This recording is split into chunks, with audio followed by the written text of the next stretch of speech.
गाय को माँ कहते हैं। अगर गाय ना हुई तो सांड क्या हुआ है? सींग वाले गधे हैं ये। मतलब गाय को माँ कहेंगे लेकिन इंसान को अछूत कहेंगे। गाय के गोबर को पवित्र कहेंगे।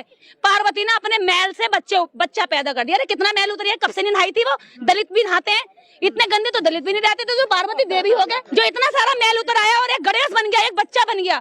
और एक बच्चा देखो, उसके सर पे 50 किलो का सर, एक छोटे से बच्चे की गर्दन पे 50 किलो का सर फिट कर दिया। अरे गर्दन का साइज यहाँ होगा, बच्चे की गर्दन इतनी सी होगी और फिट हो गया। उसके बाद 50 ग्राम की चुईया पे बिठा दिया। तो ये प्राण प्रतिष्ठा करते हैं कि भैया उड़गुम गुड़गुम गुड़गुम गुड़गुम सारे मंत्र बोलते हैं।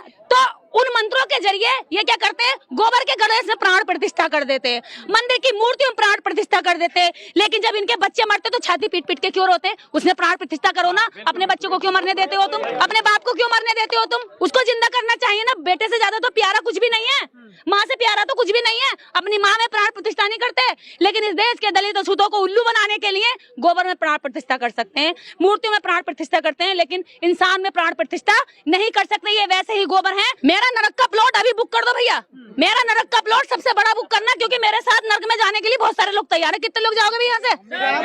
ये सारे लोग नरक वाले खड़े हैं। हमारी भैया अलग कॉलोनी बना दी नरक में। हमारी कॉलोनी होगी नरकवासियों की अलग, और नरक में मेरी अपनी कॉलोनी मेरे नाम से रजिस्टर कर दियो कि इस कॉलोनी की मुखिया ये है। इस देश में जो लोग गाय के गोबर और गौमूत्र को पवित्र मानते हैं, उसको पीते हैं, खाते हैं, उसको देवता ही मानते हैं, लेकिन दलित के मटके को छू देने से अपवित्र हो जाता है। तो क्या दलित गोबर और गाय के मूत्र से भी गया गुजरा है?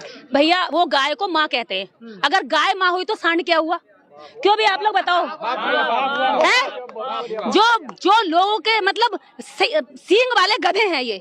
मतलब गाय को माँ कहेंगे लेकिन इंसान को अछूत कहेंगे, गाय के गोबर को पवित्र कहेंगे। अब तो ये प्राण प्रतिष्ठा करते हैं कि भैया उड़गुम गुड़गुम गुड़गुम गुड़गुम सारे मंत्र बोलते हैं। 2-4 मुझे भी आते हैं, बोलूंगी।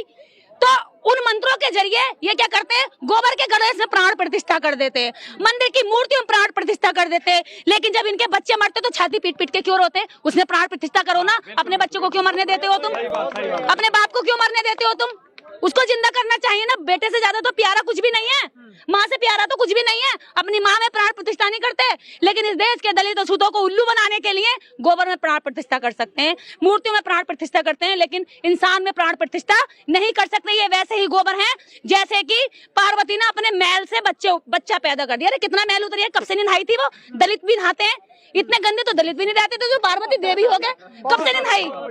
जो इतना सारा मैल उतर आया और एक गणेश बन गया, एक बच्चा बन गया। और एक बच्चा देखो, उसके सर पे 50 किलो का सर, एक छोटे से बच्चे की गर्दन पे 50 किलो का सर फिट कर दिया। अरे गर्दन का साइज यहाँ होगा, बच्चे की गर्दन इतनी सी होगी और फिट हो गया। उसके बाद 50 ग्राम की चुईया पे बिठा दिया। तो ये क्या है? ये बिल्कुल बिना सिर पैर की बातें करते हैं। इनके पास कोई तर्क नहीं है और ये तर्क से कांपते हैं, तर्क से दे करके भागते हैं, और इनको तर्क ही सही मायने में इंसानियत बनाया तो सकता है। लगता है ये लोग कहते हैं धर्म के ऊपर सवाल करेंगे तो नरक में चले जाएंगे।